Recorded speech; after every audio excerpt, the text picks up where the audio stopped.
Now we also want to pull up the chart of DB Corp. DB Corp came out with their earnings, and the stock had a very knee-jerk reaction, corrected sharply, and is still trading in the red, down 2% or so, because the profits were lower by nearly 15% at 64 crore rupees, though the income grew about 7% higher at 485 crore rupees. So talk to us about the earnings. We are joined by Mr. Girish Agarwaal, Director at DB Corp. He's joining us from Mumbai. Mr. Agarwal, thank you so much for speaking with us at NDTV Profit. Raw material prices continue to fall. So what were your EBITDA margins in the fourth quarter? See, the EBITDA margin in the fourth quarter was also at around 29%. But the newsprint prices, yes, of course, they have fallen by almost 9% compared to last year's quarter.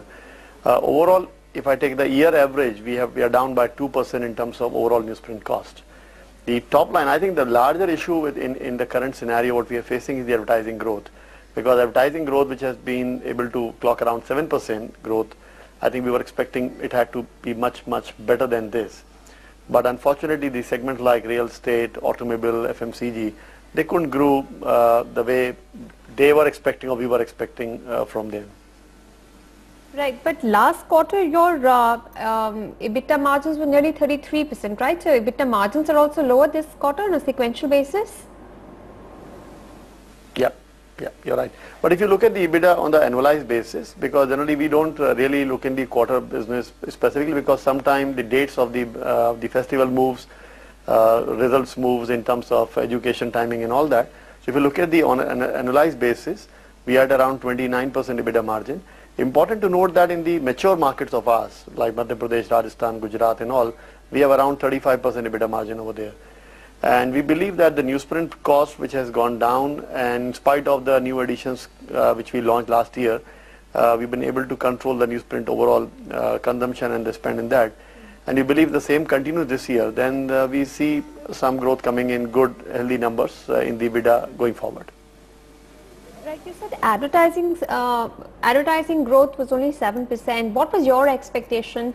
And going ahead, do you think this will pick up? If yes, which segments do you think will see increased spending? Because in real estate, we haven't really seen a lot of new launches coming through. In FMCG, there's worry about the rural demand softening. So, you know, the advertisers don't want to go overboard when it comes to advertising. What's the expectation for advertising growth in FY16? Okay, I would look at slightly on the macro picture. If the overall GDP of the company, what the various sources are saying is may come to 7.5% this year, the target for this year. If that happens, then the segment advertising in automobile, real estate, all will grow. And if that doesn't happen and the number stays where it is today, then obviously we all get hit because of that. Because 75% of our revenue is from the advertising. 25% balance comes from circulation, where we have shown a good 16% growth this year also, but that is insignificant in the overall number growth contribution. So we believe that we all are hoping and working towards it, that whatever the schemes government is planning to roll out for various segments, that should bring in the results for all of us in the country. All right. Now, when it comes to your digital business, the losses there have gone, you know, increased 6 times on a year-on-year basis, even though revenues are higher. What's happening there? Yeah, that's a very interesting picture and very encouraging one also, because the top line has increased by almost 90%. Most importantly, our page views have gone up to 600 million plus, and the unique visitors from 16 million base has become 30 million. And our target for this year that we want to take it to 30, almost 50 million this year. And to achieve that, even if I have to spend $2 million over there, I'm more than happy to do that. But will these losses continue for some time? If you're going to keep your spends higher to get the viewership and the hits, for how many more quarters will we continue to see a loss in the digital business? Please understand, on a 600 crore EBITDA margin, if company is spending maybe 10-12 crores in the digital business growth and expecting a 80-100% growth on the revenue as well as the number of people coming on the site, it's worth spending $2 million more over there. Right. Now, what about the newsprint and the radio business? We've seen positive growth coming in there. For the radio business, though, the profitability isn't growing like it used to in the previous quarter.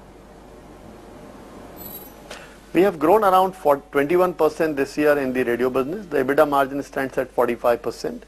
And with the new auction coming in, where we'll be bidding for the new stations and all that, we feel the radio business is going to be further growing in the years to come. And what about the newsprint business? You said that you managed to keep your costs down, raw materials and even usage. Yeah. But the circulation, what kind of improvements are you expecting? What kind of growth are you looking at in the newsprint division? It's a large part of your business. Yeah, that's 95% of our business.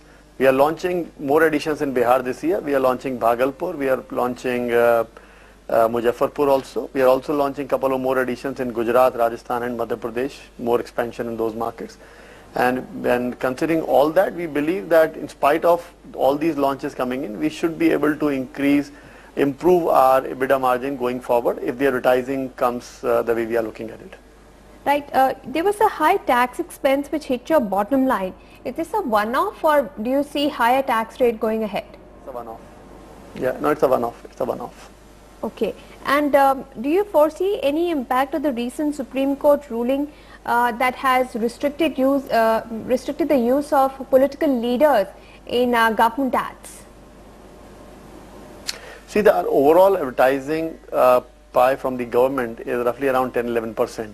Now, with this decision, it may happen that maybe a 1% decline come in the government advertising, which we don't really see because we don't carry most of the political advertising, government advertising like that. But still, if there could be an improved decline because of that, it may hit a percentage at the most over there.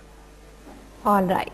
Thank you so much for speaking with us, Mr. Agarwal, and giving us more details of the earnings posted by DB Corp. Mr. Agarwal telling us that it was just a one-time hit in the tax region that hit the bottom lines, and this is a one-off. They're expecting strong growth. It's dependent, of course, on the growth pickup, and that will impact the advertising revenues. We'll slip into a break at this point.